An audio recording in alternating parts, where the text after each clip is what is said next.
Buenas tardes. Bienvenidas y bienvenidos sean todos. Antes de comenzar, queremos agradecer a nuestro patrocinador Tío Poncho Café por su apoyo durante este congreso. A continuación, iniciaremos la segunda conferencia magistral del día de hoy, a cargo del doctor Leonardo Uriel Arellano Méndez, titulada La tropicalización de los ecosistemas templados en el Golfo de México. El doctor Arellano es egresado de la licenciatura en hidrobiología por la Universidad Autónoma Metropolitana, Unidad Iztapalapa, en la Ciudad de México, y realizó sus estudios de posgrado en el Centro de Investigación y de Estudios Avanzados del Instituto Politécnico Nacional, CINESTAP, IPN, Unidad Mérida, donde obtuvo la maestría en Ciencias con especialidad en Biología Marina y el doctorado en Ciencias con especialidad en Ciencias del Mar. Posteriormente, realizó 2 años de estancia postdoctoral en el Instituto de Ciencias Marinas y Pesquerías, ICIMAP, de la Universidad Veracruzana. Actualmente es profesor de tiempo completo en el Instituto de Ecología Aplicada y se encuentra adscrito al Cuerpo Académico de Ecología y Conservación de Ecosistemas. Ha sido distinguido con el perfil deseable PRODEP y es miembro del Sistema Nacional de Investigadores como Investigador Nacional 1. Ha publicado 18 artículos en revistas internacionales y de alto impacto, como autor y coautor. Ha participado como asesor de 4 tesis de maestría y una tesis doctoral, y como director de 2 tesis doctorales, 2 de maestría y una de licenciatura.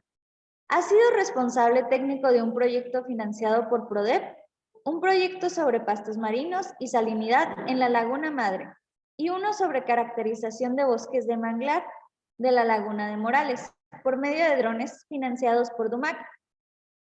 El doctor desarrolla su trabajo en las áreas de investigación de cambio climático, ecología costera y la conservación de sus recursos naturales, producción primaria de ambientes costeros, principalmente manglares y pastos marinos, y sobre almacenes de carbono azul, así como especies invasoras en ecosistemas costeros. Sin más preámbulo, cedemos la palabra al doctor Leonardo Uriel Arellano Méndez. Muy buenas tardes a todos. Antes que nada, les quiero dar las gracias por la invitación y bueno, pues vamos a empezar a trabajar un poquito acerca de lo que su servidor normalmente realiza dentro de mi área de investigación. Espero que ya esté viendo la pantalla. Si me dicen si está viendo, por favor. Aún no podemos ver su pantalla, doctor. Ok, permítame un momentito entonces.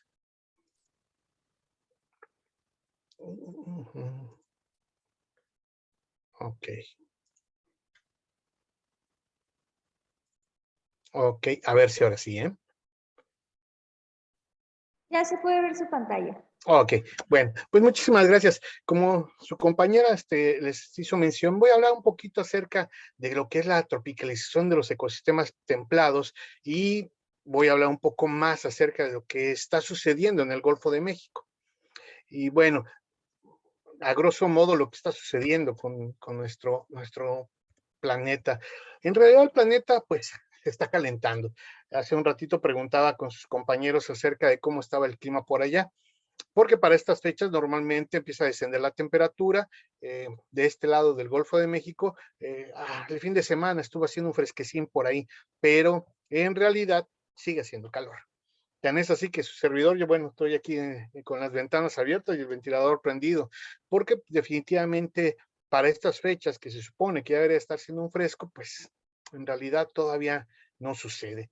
Entonces, ¿qué es lo que está sucediendo con el planeta? ¿El planeta se está calentando o el planeta se está calentando? Todavía hay muchos investigadores que han pensado, que siguen haciendo trabajo y dicen que esto que está sucediendo con el planeta no es algo más que una variación climatológica y no un calentamiento global como tal. Pero bueno, hay muchos ejemplos, muchas investigaciones, muchos resultados que nos dicen que sí se está viendo alterado.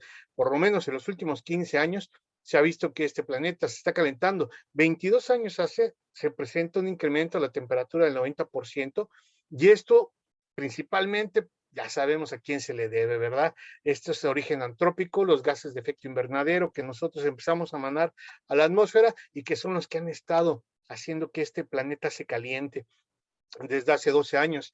Se empezó a sugerir apenas que este calentamiento se debe a la influencia humana. Y apenas hace 2 años ya eh, muchas asociaciones a nivel mundial, la misma ONU, los mismos gobiernos se dieron cuenta que sí existe un cambio climático. Hay muchas evidencias, el aumento de la temperatura del aire, el aumento de la temperatura promedio del mar, el deshielo. Y pues esto nos acarrea precisamente lo que es la elevación del nivel medio del mar. ¿Y a qué se debe? Bueno, esto ya lo debieron haber visto alguna vez en alguna de sus clases. Esto se debe a los gases de efecto invernadero. Y estos gases de efecto invernadero que nosotros estamos emanando hacia la atmósfera y que constantemente empiezan a calentar. Llega la radiación del sol, penetra nuestra atmósfera y esta, pues parte de esa radiación debería de salir de la atmósfera, pero ya no sale tanto, sino que se queda atrapada y empieza con las moléculas de estos gases de efecto invernadero que hay ahí en el ambiente, empiezan a rebotar y empiezan a ir a todas direcciones y empieza a calentar toda la atmósfera inferior que tenemos y precisamente por eso es que seguimos teniendo este calor que cada día se vuelve más y más. Definitivamente esto es una influencia en la actividad humana. Se ha observado los gráficos que se tienen acerca de cómo desde que se empezaron a tomar datos acerca de la temperatura promedio en el planeta, cómo a partir de la revolución industrial empezó a acelerarse y ir cada vez más arriba, más arriba, más arriba, y de repente dio un empuje tremendo porque empezó a tener un crecimiento exponencial. Entonces era mucho el calor que se estaba manando hacia la atmósfera. Y esto, pues bueno, nos hemos dado cuenta que el planeta se está calentando y se han realizado modelos para predecir cómo va a estar el planeta de caliente a través del tiempo. Y se dice que dentro de 50 años vamos a tener una temperatura promedio de 5.8 grados centígrados, mayor a la que tenemos hoy día. Y esto, pues bueno, hay que tener mucho cuidado. Precisamente por eso es que la ONU, a partir del panel intergubernamental de científicos sobre cambio climático, pues empezaron a generar algunas juntas entre países para poder minimizar lo más posible esta generación de gases de efecto invernadero y que además nos pudieran salvar a todos nosotros de este calentamiento global. Y bueno, nace el IPCC y hoy día, apenas ahorita esta semana, tenemos el COP26, precisamente donde se están reuniendo para hablar sobre lo que está sucediendo, porque no estamos cumpliendo con una agenda que se tenía programada para estas fechas, que era la Agenda 2030. Ya hablaremos un poquito más a fondo acerca de ella. A fin de cuentas, lo que estamos viendo es que el planeta se sigue calentando. El año 2019, el panel intergubernamental de cambio climático generó un libro especial, un capítulo especial, porque ese año se declaró como uno de los años más calientes.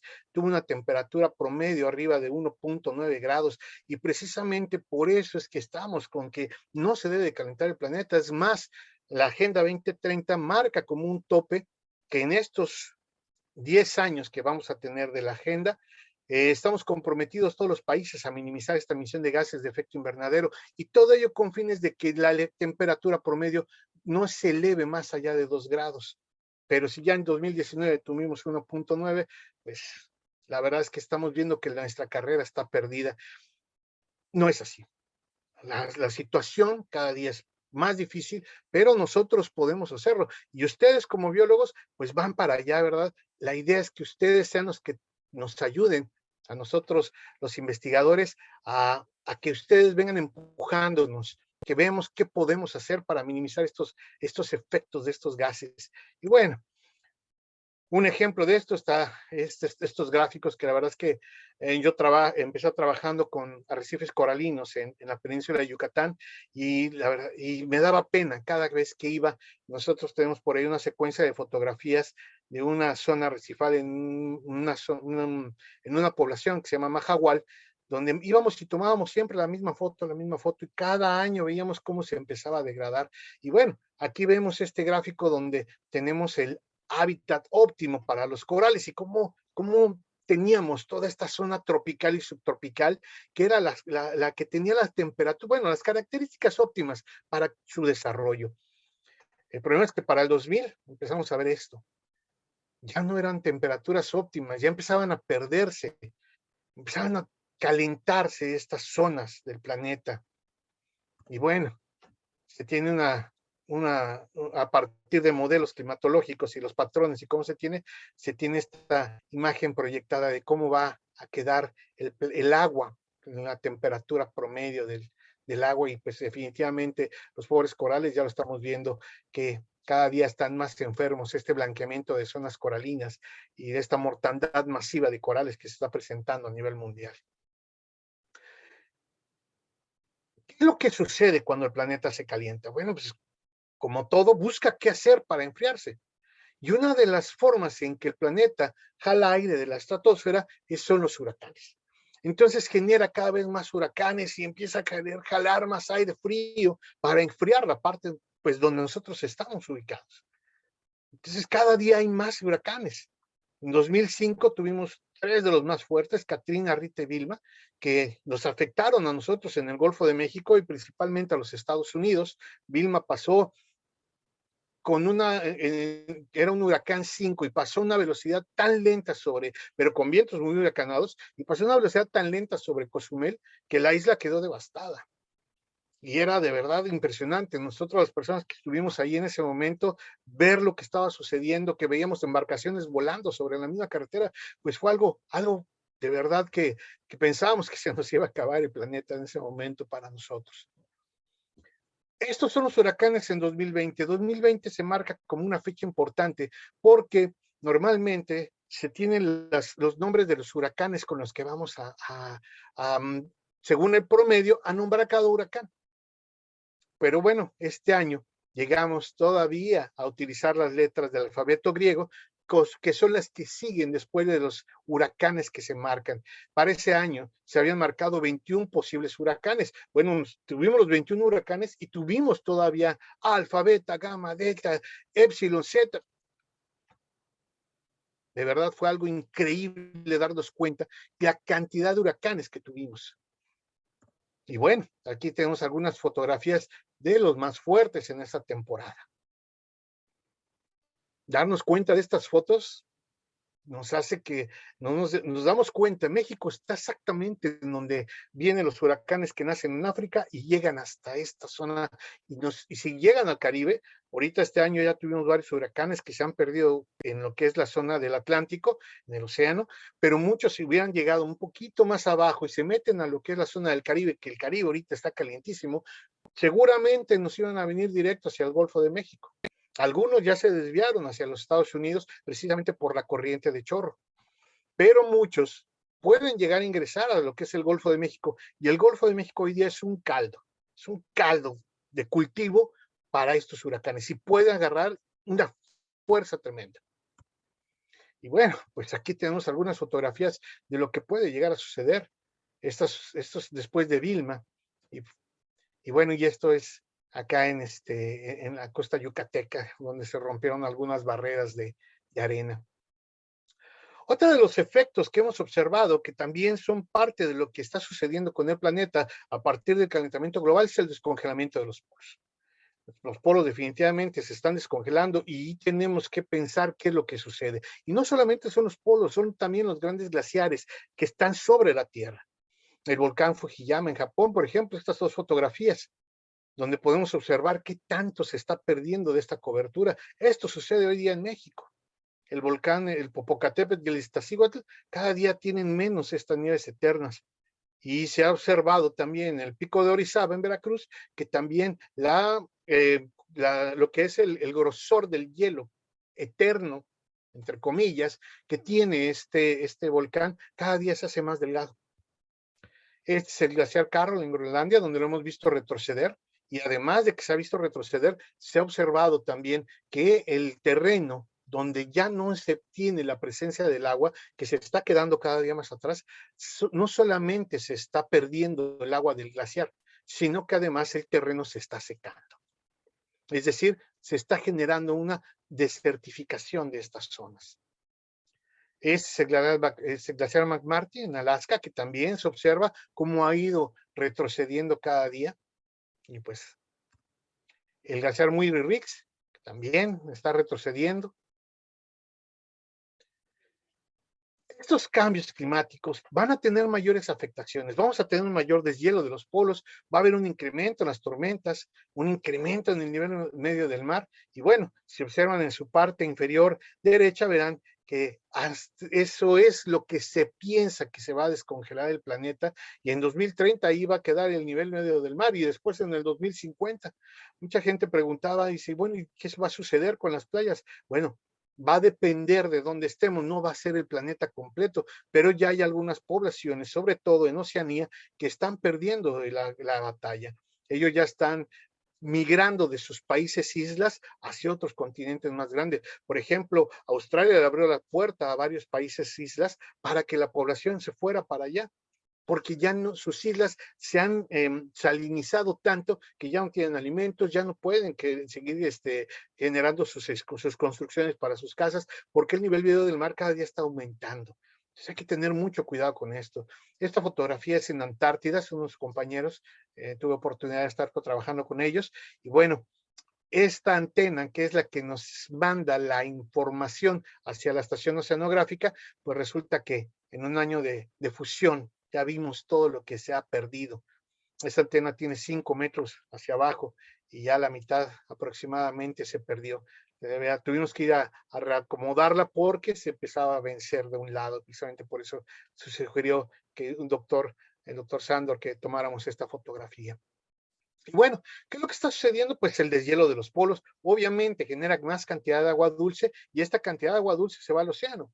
Y en el océano empezamos a tener problemas desde lo que es la acidificación del océano, los cambios de la salinidad, y cuando cambia la salinidad, también el círculo del cinturón de las corrientes empieza a perderse también.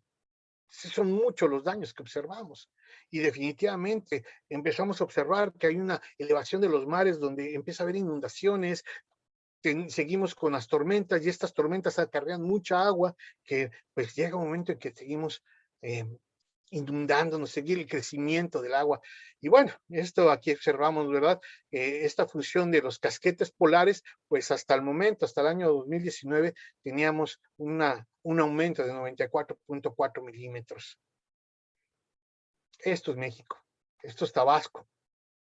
La foto perdón, las del margen izquierdo son Tabasco, las del margen derecho son algunas poblaciones en África.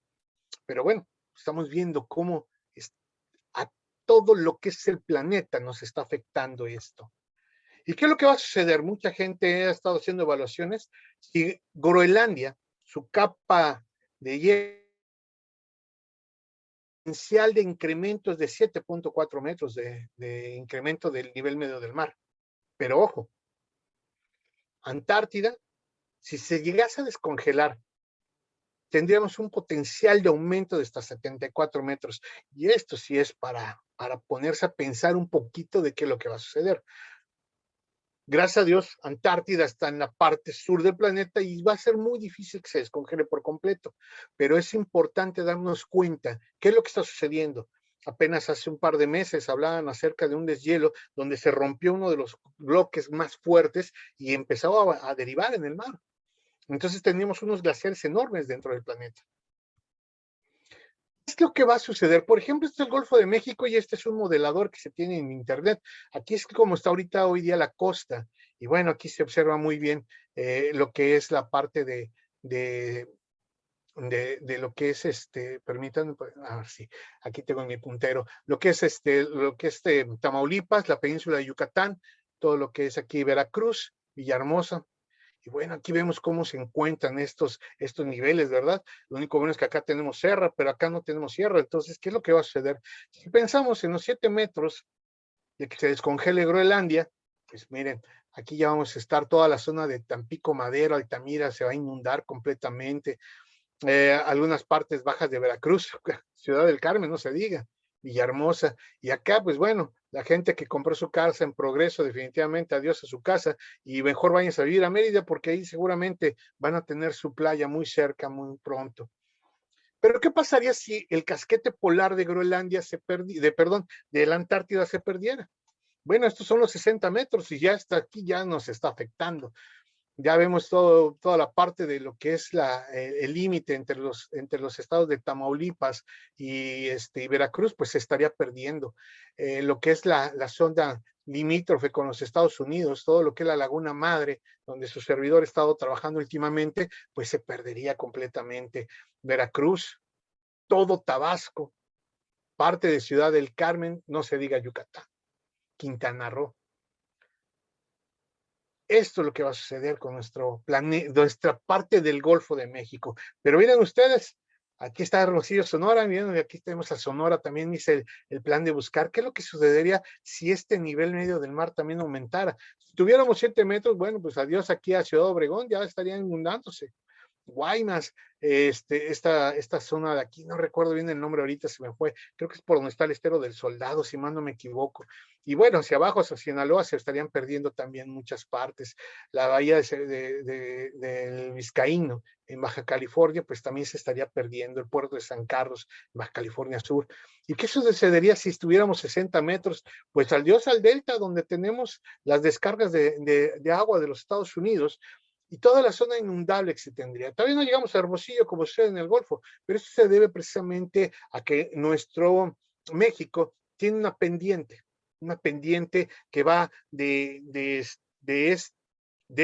oeste hacia este, y la parte del Golfo pues está por debajo todavía, y esta parte es más alta, entonces pues eso les ayuda todavía un poquito, precisamente, ¿no? Aunque veamos cómo se encuentra todo esto.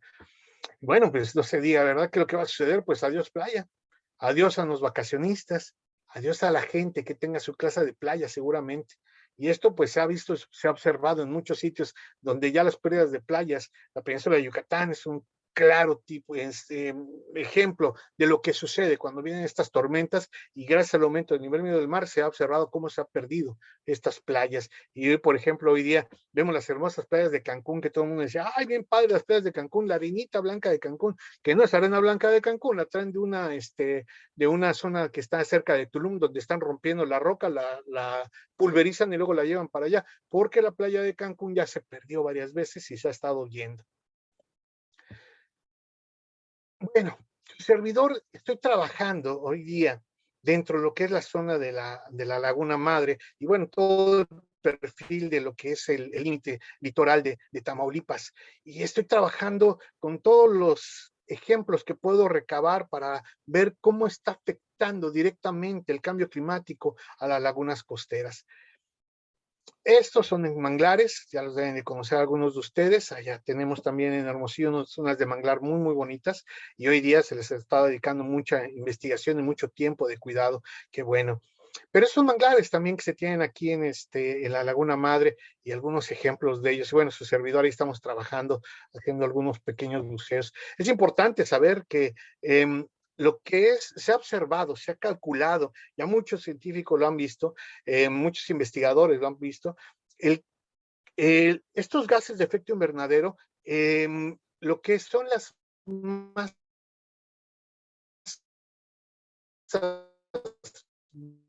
verdes, lo secuestran. Es sobre todo el dióxido de carbono, lo secuestran, lo llevan a biomasa, lo transforman, pero se ha observado que por lo que es la superficie, lo que es el área costera, que corresponde al 0.5% de la superficie total del planeta, se ha observado que es quien más secuestra carbono. Resulta que antes todo el mundo decíamos, es que los bosques sí son importantes. El problema aquí es que los bosques de manglares son los que más secuestran carbono. Las áreas costeras, todo lo que son las zonas de pastos marinos, las marismas, son quienes más secuestran carbono por unidad de área. Por ejemplo, lo que son los manglares oceánicos secuestran pues casi el triple de lo que son los bosques tropicales. Claro que aquí en los bosques tropicales la gran mayoría se quedan como biomasa viva, mientras que en los bosques de manglares no, casi toda se queda secuestrada en el sedimento. Por eso es que también estos ambientes son muy frágiles. Y ojo, ya se tiene una pérdida de casi el 50%. Desde que se empezaron a estudiar los manglares, se tiene una pérdida de casi el 50% de la cobertura total. Y México, no se diga, la península de Yucatán ha estado devastando todos sus bosques de manglar. Por unidad de área se ha observado que entonces que estos sitios secuestran más carbono que los ecosistemas terrestres, pero son mucho más frágiles que los ecosistemas terrestres. Entonces necesitamos darles mayor cuidado. La gran mayoría del carbono que se secuestra se va a sedimentos. Y por lo mismo, si nosotros estamos dragando constantemente, que es algo que sucede aquí en la Laguna Madre, que constantemente la dragan, pues este carbono que estaba secuestrado en los sedimentos, inmediatamente es liberado otra vez. Entonces hay que tener muchos principios acerca de lo que está sucediendo. Necesitamos decirle a los tomadores de decisión qué es lo que no deben de hacer.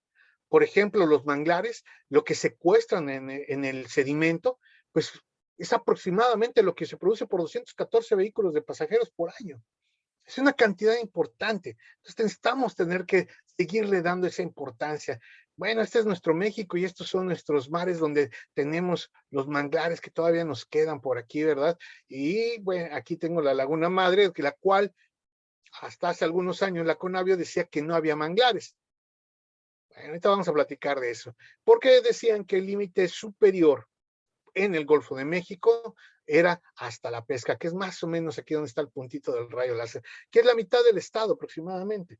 Entonces, todo lo que era parte superior decían que no había manglares. Y bueno, vamos a enseñarles algunos resultados. Aquí su servidor con algunos compañeros hemos estado trabajando aquí y en especial llevaron a muchos alumnos porque la verdad es que es un trabajo pesado, muy fuerte, pero muy padre estar por allá y estar trabajando con todo esto. En lo que hicimos en la zona de lo que es la Laguna Madre, hicimos 25 parcelas por cada una de las zonas, cada parcela es de 20 por 20, donde se tenían zonas boscosas. En algunas zonas, por ejemplo, la zona centro, donde las pequeñas eran apenas unos pequeños parches, pues se midió todo lo que se encontraba ahí. Hemos determinado a partir de esta información y a partir de imágenes de satélite que existen 2.402.91 hectáreas. La verdad es que es bien poquito en comparación con, por ejemplo, la península de Yucatán, Tabasco. Pero es muy importante la presencia de estos manglares en estos sitios. Aquí hay algo que debemos de remarcar de todo esto. El trabajo que estamos queriendo platicar el día de hoy es acerca de la tropicalización de los sistemas templados. Pues resulta que aquí se supone que el agua es tan fría que no deberían existir algunos manglares, como el Rhizophyra o el mangle rojo, porque los propágulos se morían. Había en la zona sur, en la zona de la laguna de Morales, pero pasar de aquí hasta acá no se puede porque aquí hay una zona seca, entonces solamente podían pasar por el mar. Pues pasaron por el mar, se introdujeron en la laguna y algunos propágulos empezaron a caer aquí. Algunos fueron sembrados, pero estos manglares no se murieron con los fríos. Es más, al contrario, la zona de las islas donde en algún momento alguien dijo, vamos a reforestar, y se les ocurrió meter manglar rojo. Estos manglares rojos son unos manglares chaparros, debido a algunas características mismas del sitio, no han crecido mucho, pero desde muy pequeños se empezaron a generar propágulos, y estos propágulos ya no se morían, empezaban a flotar, y empezaron a irse a otras islas, y empezaron a colonizar ya de forma natural. Y ojo, tenemos hasta el delta del río Bravo. Es más, su servidor, me metí al río Bravo y estuvimos navegando río arriba y encontramos manglares rojos, los cuales son naturales ahí. Entonces, la Conavio tiene un error por ahí acerca de lo que son los manglares que tenemos más norteños en el Golfo de México. Tenemos las especies, bueno, está Vicenia germinans, la Guncularia racemosa, sí, sobre todo con Ocarpus erectus, que por lo menos ha observado que estos manglares son los que más secuestran carbono en algunas áreas de México. Y bueno, hemos estado trabajando muchísimo con ellos, pero aquí tenemos estos pequeños manglares rojos que, como les comentaba, estos es el tamaño que se tiene. No han crecido más allá de este tamaño. Algunos ya llegaron al 1,5 metros y no han querido crecer más, pero son las mismas características propias del sitio. Pero seguimos trabajando con ellos, vamos y vemos y colectamos estos propágulos. Obviamente no es el propágulo grandotote de algunos manglares que tenemos en los bosques tropicales, netamente de manglar. Acá tenemos unos propágulos de este tamaño, no pasan de los 12, 13 centímetros, pero sigue con vida. Y se empezaron a dispersar. Entonces vemos aquí también lo que estamos haciendo, que es también ver el sedimento para poder colectar qué tanto se tenía acerca de lo que era el sedimento, qué tanto los colores se van cambiando en estos sitios para poder definir qué es lo que estaba sucediendo con estos ambientes. Con respecto a los praderas de pastos marinos, bueno, pues también hicimos muchísimos transectos de 30 metros, que es más o menos el píxel de una imagen Landsat. Hicimos muchísimos cuadrantes para determinar la cobertura que se tiene en los pastos. Y bueno, aquí teníamos una cobertura de 22,706 hectáreas aproximadamente, siendo la zona centro donde más se tienen manglares, perdón, pastos marinos. Aquí hay que ver qué es lo que está sucediendo. La laguna madre era considerada una laguna hipersalina, a la cual hicieron sus bocas, que antes eran intermitentes, las hicieron permanentes. La boca que se encuentra aquí a la mitad de la laguna, que se llama Boca de Catán, y otra boca que tiene en la parte superior, que se llama el Mezquital, bueno, estas ya son bocas permanentes, y como les comentaba, cada cierto tiempo lo están dragando para que puedan entrar embarcaciones grandes, entre comillas grandes, ¿verdad? No son buques, pero pues quieren hacer, por lo menos la de acá del Mezquital, la quieren ampliar todavía. Aquí el problema es las características de los pastos que se tenían. Antes teníamos más Allodule grighti y Cerigodififorme. Allodule es muy importante porque es uno de los alimentos principales de los patos de cabeza roja que migran de Canadá hacia estas zonas y aquí se alimentan con este pasto marino. Aquí el problema es que lo que es la pradera de Allodule de grighti cada vez empezó a perderse y empezó a crecer más las praderas de Thalassia testudinum, las cuales hace 10 años no se tenían más que en alguna de las bocas, por ejemplo aquí en la boca de Catanes. Hoy día ya la tenemos en el Mezquital, que son áreas más frías. La tenemos en la boca de Catanes en un área mucho, muy grande. Y pastos que no son pequeñitos, sino que son bastante grandes. Lo que quiere decir es que estos pastos ya se están adaptando al medio. Allodule grighti y Cerigodififorme son los que más se encuentran. Aquí rupio también se tiene, muy localizado, sobre todo en las zonas donde hay afluentes de agua dulce. Y tenemos otra, que este pasto es muy bonito, Alophila engelmani, que también es de zonas más tropicales. Pero como les decía, aquí ya tenemos praderas amplias de Thalassia testudinum, el cual en las zonas tropicales se le considera la especie clímax. Este pasto es el más grande y es el que cubre todo lo que es el Caribe. Y acá ya empezamos a tenerlo. Si vemos que hay pastos marinos tropicales y vemos que también tenemos manglares que son más tropicales, como el manglar rojo, obviamente esto nos da así como que una señal, algo está sucediendo, ¡hey, espera! Pues se está calentando el Golfo de México cada día más, porque les está permitiendo no solamente que se acomoden en el sitio, sino que empiecen a dispersarse de forma natural. Los bosques de manglares y los pastos marinos son bien importantes. Generan un hábitat cada vez más bello, generan que haya una limpieza del hábitat, son filtradores de toda la cochinada que llega es el límite que se tiene dentro de lo que son las zonas terrestres y marinas. Y toda la cochinada que llega de las grandes ciudades, aquí llega, se filtra y se toma todo esto. La Laguna Madre es uno de los sitios más importantes como reservorio para la tortuga lora y la tortuga verde. Entonces, imagínense, hay que cuidar mucho esos ambientes. En la zona sur se tiene muchísimo, pues hasta manatís tenemos allá en la península de Yucatán, en Tabasco, algunos en Veracruz.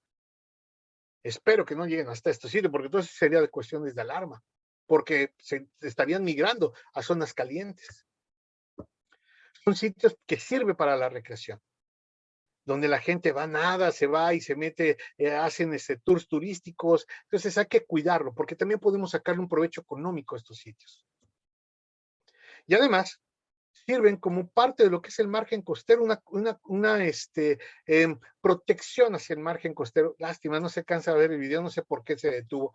Pero bueno, este video, no sé si lo hayan visto, acerca de cómo el oleaje se pierde todo inmediatamente en lo que es la fronda de los bosques de manglar, principalmente en manglar rojo. Entonces detienen el oleaje y cada vez hacen que llega menos hacia la parte de atrás, hacia las zonas de playa.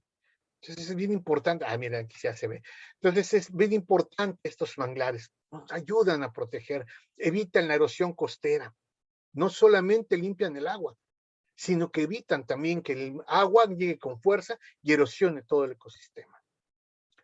Otro de los indicadores que tenemos sobre el cambio climático son las especies invasoras. Hay muchas especies invasoras que están atacando estos ecosistemas. Y bueno, en lo que es la zona del Golfo, de lo que es nuestro estado, aquí donde yo estoy trabajando, donde estoy viviendo, aquí en Tamaulipas, pues ya tenemos muchas especies. Una de ellas es el camarón tigre. Camarón tigre es una especie, el Peneus monodon, es un camarón malayo, a alguien se le ocurrió, dijeron, bueno, es un camarón que crece grande, vamos a traerlo a las grandes camaroneras en Estados Unidos, y en ese momento se les ocurrió ponerlo. El problema fue que de repente hubo una tormenta, se abrió las diques, se perdieron, dicen los americanos que recuperaron todos los animales que se salieron, pero bueno, hoy día los tenemos en el Golfo de México. Ya lo tenemos desde la península de Yucatán hasta acá, hasta en la zona de la pesca. En libertad, este animalito no crece más allá de los 30 centímetros, menos de 30, pero se ha observado, por ejemplo, aquí en la pesca, en los sitios que son invadidos, tenemos organismos más allá de 36 centímetros. Y mucha gente dice, bueno, pues qué padre, ¿no? Tenemos un camarón más grande, sí, pero está desplazando las especies locales. Y entonces ahí empieza a generar problemas de esta pérdida. Como les comentaba, bueno, ya se había observado en los Estados Unidos después de que se les perdieron algunos especímenes, y bueno, aquí ya tenemos algunos ejemplos, ¿verdad? Este es un artículo que se publicó en 2016, donde ya llegó hasta Yucatán. Obviamente tuvo el paso por esta zona porque primero se observó en La Habana, en Cuba, y de ahí pasó hacia nosotros. Y de ahí siguió hacia Guatemala. Está en contracorriente, eso es lo peor de todo. Entonces el animalito se está moviendo hacia atrás. Este es el estado de Tamaulipas. Bueno, esta es la barra de la pesca, como les comentaba. Aquí la Facultad de Veterinaria de aquí de la Universidad Autónoma de Tamaulipas y aquí el Instituto de Ecología Aplicada, pues empezamos a trabajar, porque empezamos a observar que también había este animalito precisamente en la zona de la laguna de la pesca, de la laguna de Morales. Lo que debemos hacer, ¿cómo podemos ayudar para detener esta distribución? Pues no hay de otra, comérnoslo. La verdad es que necesitamos empezarle a dar también un golpe fuerte, porque si no, va a empezar a desplazar a las especies locales. Es hipervoraz, ataca todo, y no solamente ataca a otros animalitos pequeños, sino que también ataca a peces grandes, se come la hueva, que está entre las rocas, se puede comer también a las larvas y poslarvas que andan por ahí nadando, y todo se lo consume. Entonces, rompe otras pesquerías también importantes económicamente. Otro ejemplo es el pez diablo. El pez diablo de veras, empezó a devastar por todos lados el famoso plecostomo, este animalito, el Hippostomus plecostomus, también es originario de Costa Rica y hasta Uruguay, de toda la zona sur de Sudamérica. También se le conoce como chupalgas, limpiapeceras, es un animalito que llega y se pega a la pecera y todo el tiempo está comiéndose las algas con un hábito remoneador. Pero pues famoso plecos también en libertad se ha observado que han llegado a medir hasta más de 40 centímetros, menos de 30 centímetros en un acuario, y llegan a vivir hasta 15 años. También son territoriales con otros peces que normalmente se encuentran en el ventos. Bueno, este animalito mide más de 75 centímetros. Lo agarramos en la laguna madre, o sea, una laguna hipersalina, y que un animalito de estas características que se supone que es de agua dulce, y lo hayamos atrapado en la laguna madre, pues sí nos da de qué pensar, porque o el animalito tiene mayor expectativa dentro de lo que es su hábitat, o definitivamente se está adaptando. Entonces ahí tenemos que hacer más estudios. Por lo menos sabemos que nos hemos encontrado solamente un par. El problema fue que ya nos encontramos uno con hueva, entonces sí necesitamos revisar más este trabajo que estamos haciendo con respecto a la distribución de este plecostomo. No tiene escamas. Es más, este animal lo saca uno con la red, lo tira uno allá en la zona boscosa y el canijo empieza a caminar en sus aletas y se regresa nuevamente al agua. Es bastante fuerte y duradero. Y bueno, no tiene mucha comida, carne tampoco. Se le conoce como pez diablo porque la primera vez que se observó fue allí en la presa del Infiernillo. Mucha gente piensa que cómo llegó ahí. Bueno, pues normalmente alguien dijo, ya no lo quiero ni pecera, ya creció mucho, y boom, y van y lo tiran, que eso es típico en todos lados, ¿verdad? De ir a tirar estos animalitos. Otro ejemplo de eso son los guppies también, y los peces cebra, y bueno, más animales que de ornato, que mucha gente no lo quiere matar, mejor voy y lo libero, y vámonos ahí. Entonces, de esta forma empezaron a avanzar en estas aguas y empezaron a irse cada vez más lejos y empezaron a llegar a todo México. Hoy día el pez diablo se encuentra en casi todos los ríos de México. ¿Qué hacemos? Igual, comerlo. No hay otra. Es una especie plaga. Crece enormemente. Se puede transformar en harina de pescado y alimento para ganado, pero en algunos sitios también se le ha estado procesando para hacerlo hamburguesas, por ejemplo. Y esto en Tabasco ya se lo comen. La parte de la cola es donde más carne tiene, la tallan con una cuchara y hacen croquetas con esto y ahí la llevan ya a alimentarse. Y por ahí hay un trabajo bastante interesante de unos muchachos que lo que hacen es que la cortan de forma fina, la secan y ahorita hoy día están hace poco unos compañeros de ustedes vinieron acá a hacernos una visita y nos trajeron una carne seca muy sabrosa, por cierto, que lo que hacen es comérsela. Bueno, exactamente eso mismo lo están haciendo con este animalito y están vendiendo toda la producción hacia Canadá. Mucha gente de Canadá que se dedica a hacer paseos, normalmente compran esas bolsitas, hasta tienen 3 sabores diferentes y se lo andan comiendo porque sigue siendo un alimento bastante proteico. Y bueno, el pez león, que se suponía que dicen que solamente es de hábitats de arrecifes coralinos, pues bueno, ya lo tenemos acá. Este animalito empezó a invadir todo lo que es la región del Caribe, empezó acá en las Bahamas, luego empezó con todo el Caribe, y a partir de lo que son las corrientes que se tienen, que ingresan hacia el Golfo de México, pues empezaron a migrar. De repente estaban en los arrecifes que se encuentran en las zonas altas de lo que es la península de Yucatán y empezaron cada vez a migrar y de repente ya lo tuvimos acá en Veracruz, en el Parque Nacional Sistema Arrecifal Veracruzano, y de ahí se pasó a lo que es la isla de Lobos, que también es otro arrecife, y que se supone que es el último arrecife, la zona arrecifal que se conoce para el Golfo de México. Pero resulta que también lo teníamos en Texas. Entonces puede ser que haya circulado por esta parte superior o bien haya ido por esta parte de aquí abajo. Es importante darnos cuenta del túnel térmico, el efecto embudo que genera y que hace que toda esa agua caliente empiece a penetrar hacia el Golfo de México y así como entra, también se lleva las larvas y poslarvas de estos animales. Por lo menos conocemos 2, Steroid miles, y por ahí hay algún estudio que parece ser que se tiene también una especie híbrida que habría que revisar a ver qué tan cierto es esto. Este animal tiene un comportamiento terrible, es hipervoraz. En sus zonas naturales se ha observado que se pelea entre ellos.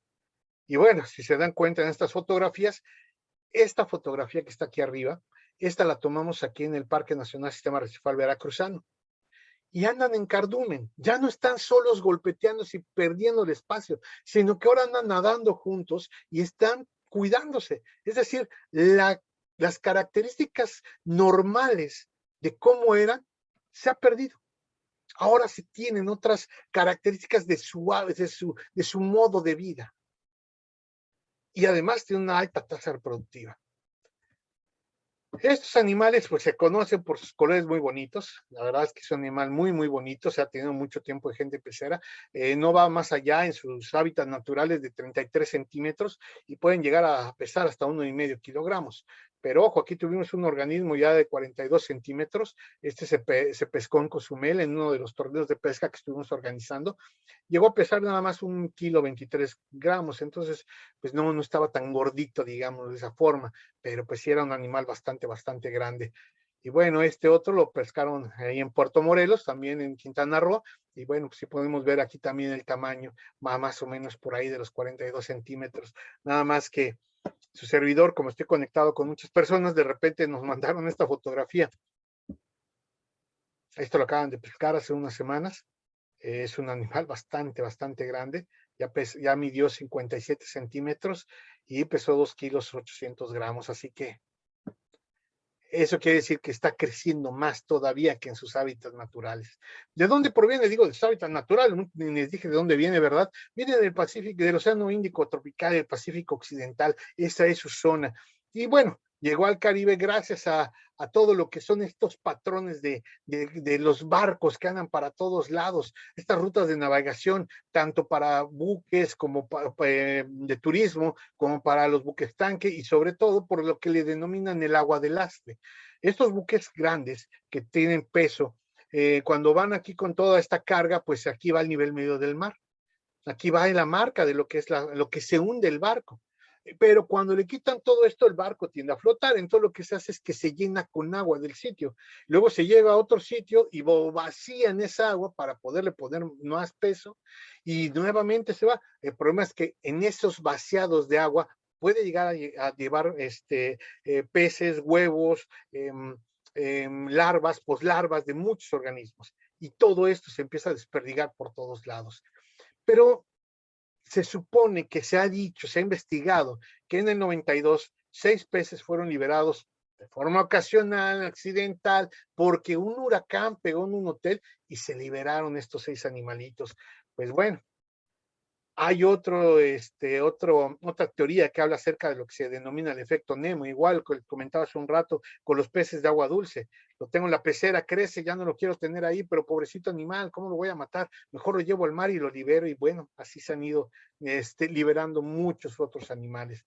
Aquí podemos observar en 1976, se observa en Florida el primer punto donde se empiezan a observar ya en libertad estos animales y a partir del 95 empieza a generarse un bloom enorme acerca de dónde se encontraba y de aquí, bueno, ya los teníamos en Bermuda, en toda la costa este de los Estados Unidos, en las Bahamas, todo lo que es Cuba y empezaron a invadir el Caribe en el 98, lo que es México, empiezan a penetrar en lo que son los sistemas arrecifales y bueno, aquí tenemos un puntito en el 2017, 2018, su servidor encontramos aquí en la pesca, en un sitio donde no hay arrecifes, no sabemos cómo hizo que llegara, parece ser que fue por las corrientes, pero tuvimos en la pesca estos animalitos también y se han hecho eh, algunos modelos acerca de qué tanta la distribución que se tiene.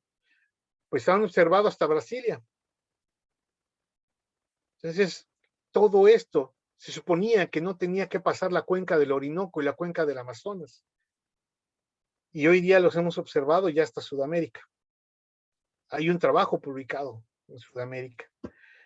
¿Dónde los encontramos? Pues, como les comento, ¿verdad? Se supone que eran animales arrecifales, se supone que podían estar en zonas tropicales plenamente, en los estuarios, en los trechos de los manglares, los pastos marinos, ahí se van y se alimentan, pero sobre todo donde tuvieran una cueva, un sustrato artificial, una cueva donde un pecio que estuviera por ahí. Hoy día he estado yendo a bucear con un amigo aquí en Tampico y nos hemos encontrado en los pecios, en los barcos hundidos que están un par en Tampico. Planeamos ir dentro de unas semanas a Altamira. Vamos a ir a ver qué hay por ahí, pero pues nos hemos encontrado el pez león en estos pecios. Normalmente son más activos de noche, los hemos buceado hasta los 50 metros porque un equipo scuba, pero bueno, esto los han encontrado hasta 170 metros con permiso del doctor Shirley. Él nos dio esta información que ellos los han pescado entre 100 y 120 hasta 170 metros de profundidad. En Baconchichorro los pescamos hasta 60 metros de profundidad. Esto ya fue con observación personal, con un equipo más, más profesional de buceo. Y bueno, esta imagen es de un video de YouTube donde iban con un sumergible, un dron sumergible a 300 metros y lo encontraron a esta profundidad. ¿Qué estaba haciendo por ahí? No tengo la menor idea, ¿verdad? Pero se dan cuenta que está la profundidad 239 y bueno, llegó hasta los 300 metros porque lo estaban correteando. Ya el submarino ya no pudo ir más abajo, lo tuvieron que sacar, pero el animalito ya andaba abajo. ¿Qué es lo que comen? Comen todo. Y si digo todo, pues estoy hablando de las especies de interés pesquero, pero también las especies de interés comercial ecológico para los arrecifes. Pueden llegar a comer muchísimo, son hipervoraces. Y se han encontrado en sus cuerpos hasta animales de una tercera parte de lo que es el tamaño del animal. Por ejemplo, este de aquí es un pez loro, es este animalito. Y este animal es muy importante para las zonas coralinas porque se dedica a comer las algas. Si este pez lo matan, los arrecifes se mueren. Entonces tenemos que competir muchísimo con estos animales. Hemos registrado y hemos capturado hasta la fecha 18,400 organismos aproximadamente en lo que es la península de Yucatán y el Caribe mexicano. Hemos participado muchísimas personas, nos han estado ayudando, se ha estado haciendo programas de empleo temporal, pero sobre todo estuvimos haciendo tours de pesca donde les enseñamos a usar las arpones hawaiana, luego les tomábamos una foto, yo les enseñaba a usar la hawaiana, les tomaba la foto cuando estuvieran pescando, les tomaba la foto con el animal ya aquí en la mano pescado y después les tomaba la foto con el animal comiendo, porque pues resulta que este animal es muy rico para el consumo. Es una carne altamente nutritiva, se han estado elaborando recetarios, se han hecho concursos acerca de lo que es la comida que se puede hacer con este pez león, con el filete del pez león, y pues definitivamente, ¿verdad? Aquí tenemos mucho alimento. Y podemos, si estamos sacando todos estos, podemos acabar con él o controlar la población si nosotros la estamos consumiendo. Y la idea es esa, consumirla. No hay más, no hay otra forma de poder hacer que este animalito lo vayamos acabando. Por lo menos controlar su población. Esto es en Florida. Bueno, es de ese tamaño ese problema.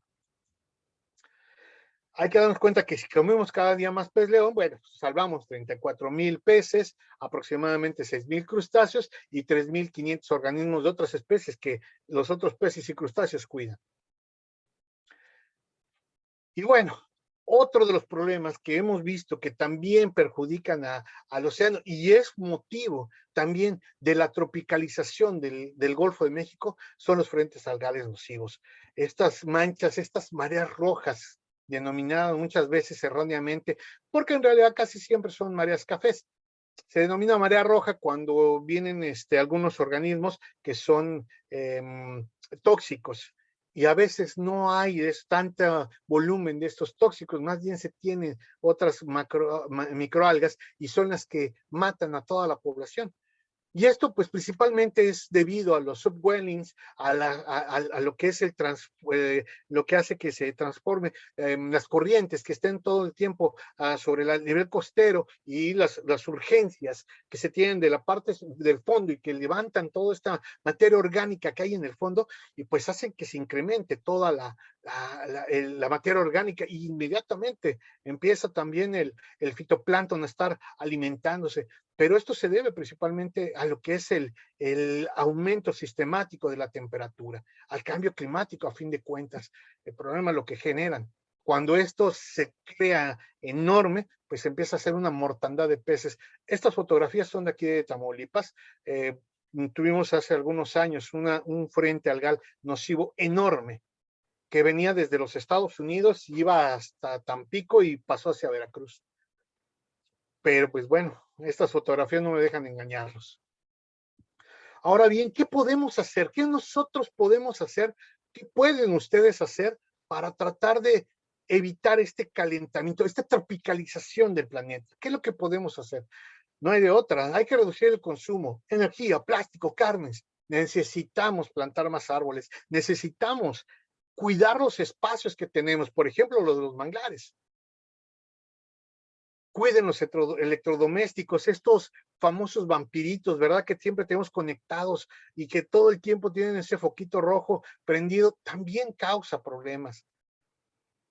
Obviamente, desenchufar la televisión, las luces que no son necesarias, no estar prendiéndolas, porque generamos este calentamiento por la necesidad de electricidad.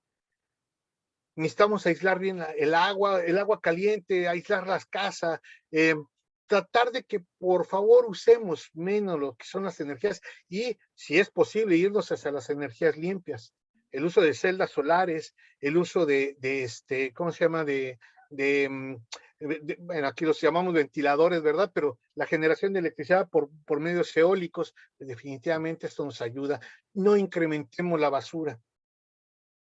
Caminemos un poquito más, usemos focos ecológicos, si no podemos tener otra casa en casa y que tengo la necesidad del foco, bueno, usemos focos ecológicos, usemos más la bicicleta.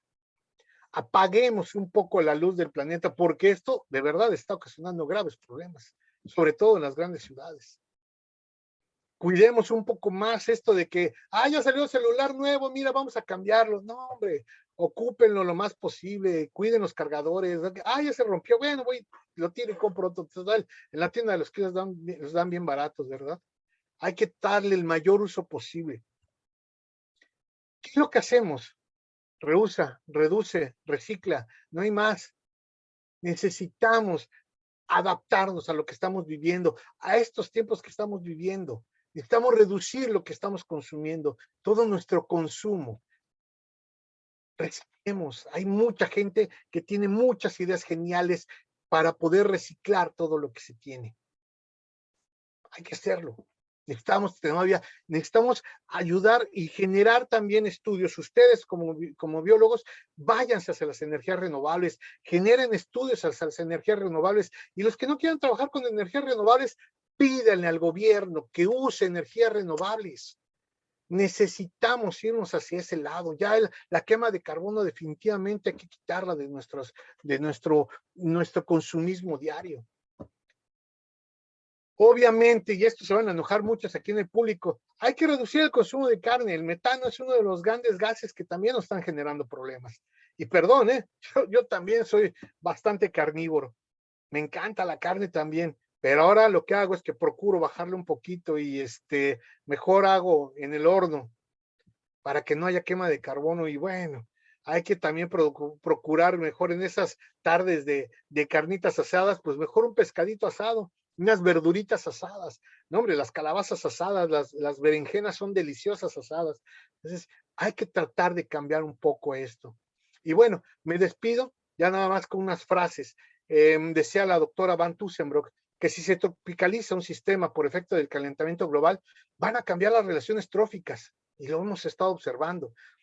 Van a haber interacciones no lineales y muy complejas. Y esto va a suceder con el cambio en el total, en momentos, de forma inesperada. Ya lo hemos visto. El doctor Eike Vesper, que es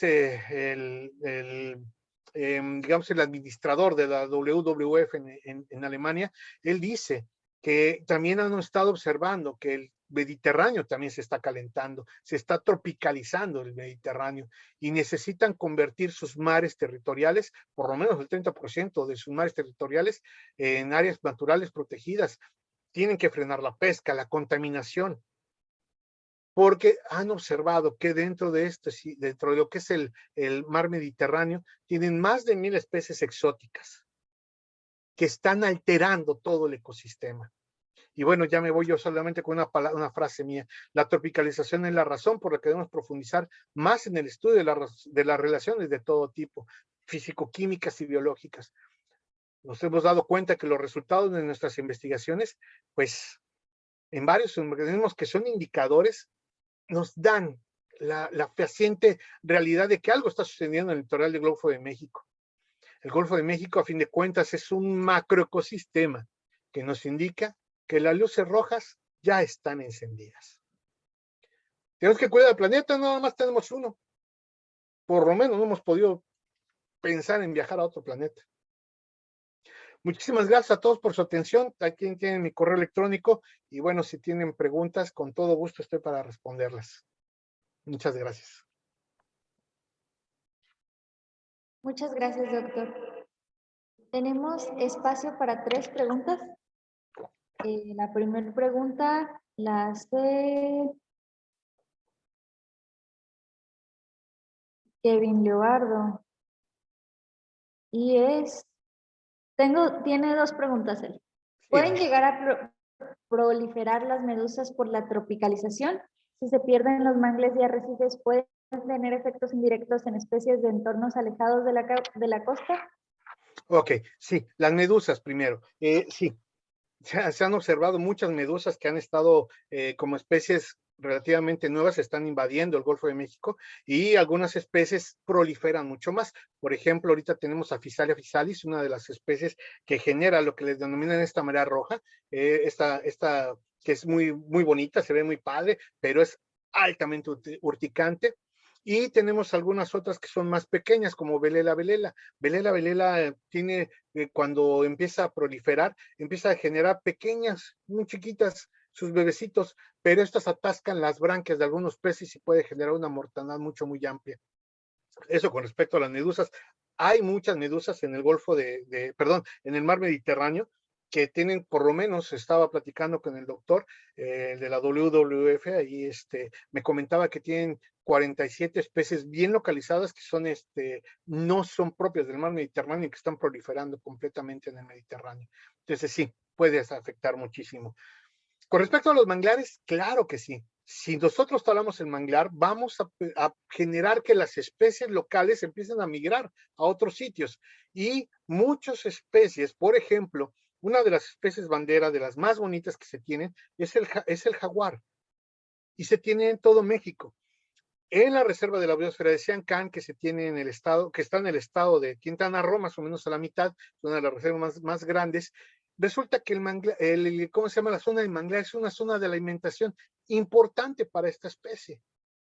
Además, también llegan al margen costero y comen tortugas, entonces es muy importante estas zonas de manglares también para ellos, porque además limpian el agua, filtran el agua, la limpian. Entonces, si estos animales pueden empezar a migrar a estos sitios o al contrario, pueden empezarse a perder las especies locales y empezar a migrar a buscar otro sitio donde estar. Sí, señorita.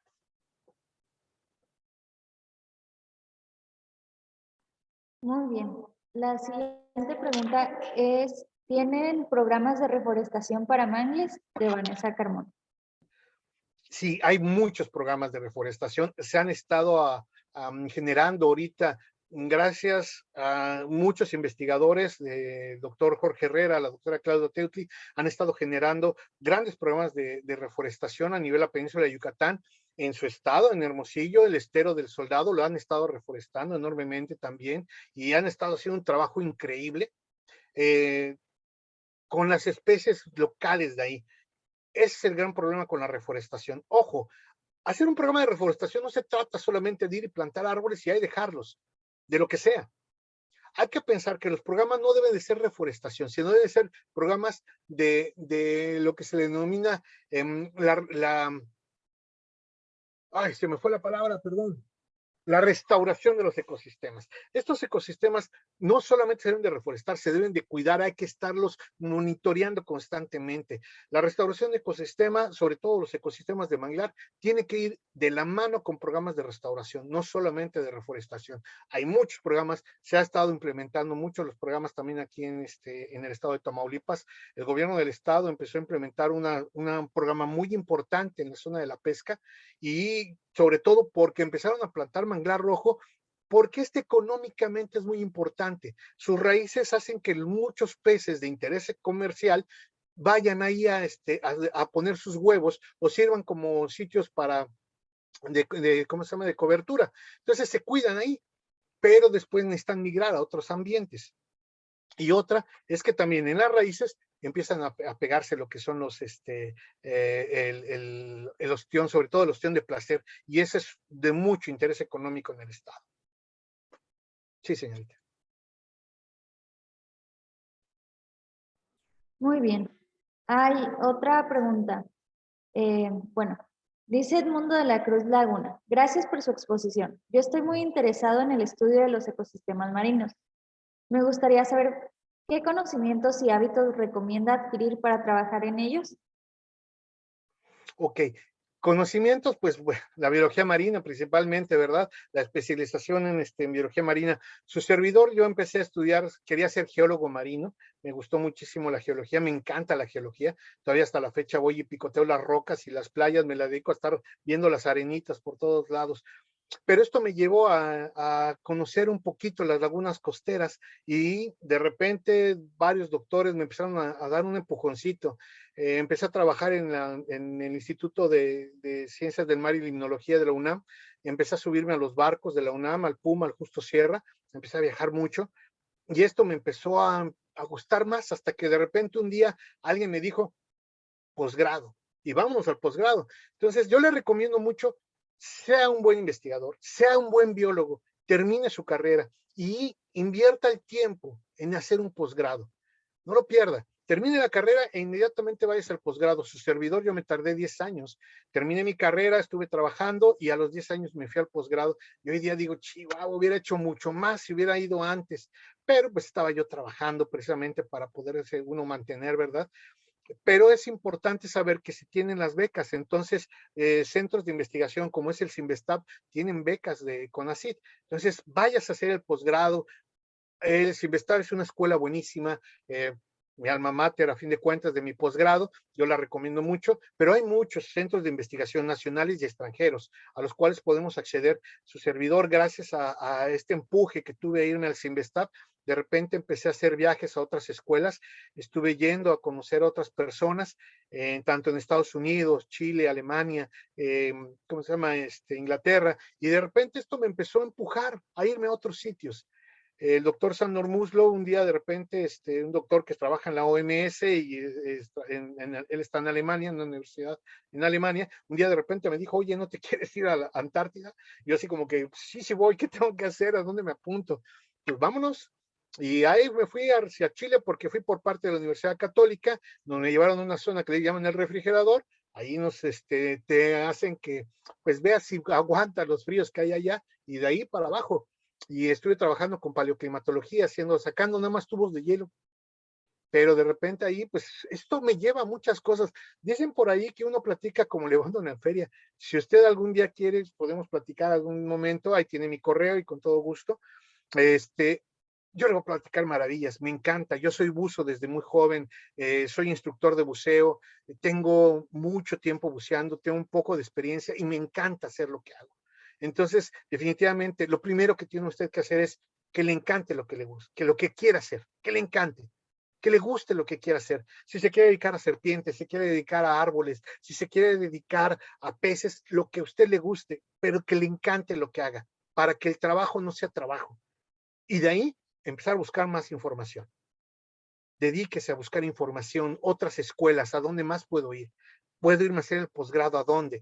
Haga la maestría, haga el doctorado. Titúlense por tesis, por favor. Aprendan a ser investigadores y lo mejor es titularse por una tesis. Esos cursitos que de repente dicen, no, hombre, te titulas con un curso y ya lo haces. No, no, no. Si ustedes quieren ser investigadores, váyanse a hacer una tesis, aprendan a escribir, aprendan a investigar, porque de verdad es bien padre hacer investigación. Espero contestarles con eso su pregunta. Muy bien, tenemos espacio para una última pregunta. Claro. ¿Hay riesgo de que especies invasoras terminen siendo criadas a propósito en granjas de pescado debido a su tamaño a pesar de su riesgo al ecosistema? ¿Y cómo podemos evitar esa situación? Bueno, en México se empezaron a usar mucho, empezar a traer especies exóticas, precisamente porque se decía hace algunos años que tenemos que alimentarnos de mar. México es uno de los países de consumo per cápita que menos consume pez. Y de repente nos traen la carpa, la trucha, y empezaron a meterla a muchos ecosistemas. El problema es que estos hábitos, estos animales empezaron a desplazar a las especies locales. Entonces, desde hace años se ha hecho. Hoy día se ha estado tratando de hacer, sobre todo lo que es el cultivo a nivel marino, con especies locales. Es más, hay un trabajo bastante interesante porque pues la vaquita marina nos la estamos matando porque se están acabando la totoaba y pescan junto con la totoaba, matan también a la vaquita marina y ya casi la tenemos extinta. Pues resulta que la totoaba ya están en planes, no recuerdo qué universidad es, porque van a empezar a criarla. Creo que es lo mejor. Si uno quiere hacer una cría, sobre todo en plan económico, busquen las especies locales. Vean cuáles son las especies que mayor consumo pueden generar. Las especies invasoras definitivamente no es lo mejor. Aquí en la Laguna Madre, su servidor ya me tocó, aquí tenemos lo que se denomina el camarón café. Este camarón es más pequeño, es un camaroncito de este tamaño, muy sabroso, pero es muy pequeño. Entonces a alguien se le ocurrió empezar a hacer granjas camaroneras en la Laguna Madre y trajeron el camarón azul del Pacífico, el Farfantapenius banamey. Y pues ahora también ya tenemos Farfantapenius banamey en todo lo que es la Laguna Madre. Y lo peor de todo es que empiezan a desplazar a las especies locales. El Penius monodón es otro claro ejemplo de lo que sucede con las especies invasoras. Ya empezó a desplazar a las especies locales también en lo que es la zona de la pesca. Entonces, definitivamente sí, hay que tratar de ver cómo evitarlo, no consumir o tratar de sacar primero a la especie invasora, que por ejemplo lo estamos haciendo nosotros con el pez, el pez león. Ahora no lo comemos. Antes lo estábamos mate y mate nada más. Ahora también lo estamos consumiendo. Y creo que es la única forma. Hay que incentivar jóvenes, de veras. El pescado es bien sabroso. Consuman más pescado. Denle a su economía local pesquera, denle mayor énfasis. Consuman más pescado. Es cierto que la carne es bien rica, pero si consumen más pescado se van a dar cuenta de otro sazón también por ahí. Por cierto, me encanta guisar. Un día les damos una plática también acerca de lo que es ser chef. ¿Alguna pregunta más, señorita? Desgraciadamente ya se nos agotó el tiempo de preguntas. Lástima. Quiero agradecer al doctor, disculpen, ¿me pueden poner el...? Leonardo Arellano, servidor.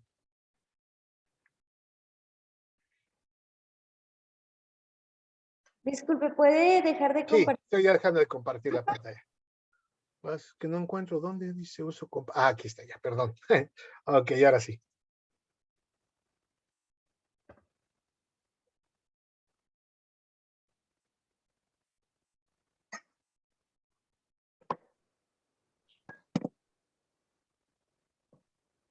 Agradecemos ampliamente al doctor Leonardo Uriel Arellano Méndez por su participación como conferencista magistral en la 16ª edición del CEBIO y le otorgamos la siguiente constancia que se le hará llegar por correo electrónico.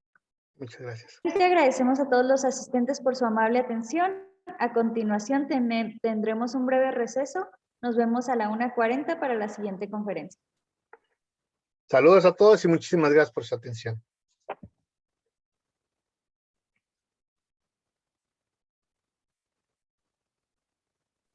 Gracias, doctor. Saludos. No, me cuida.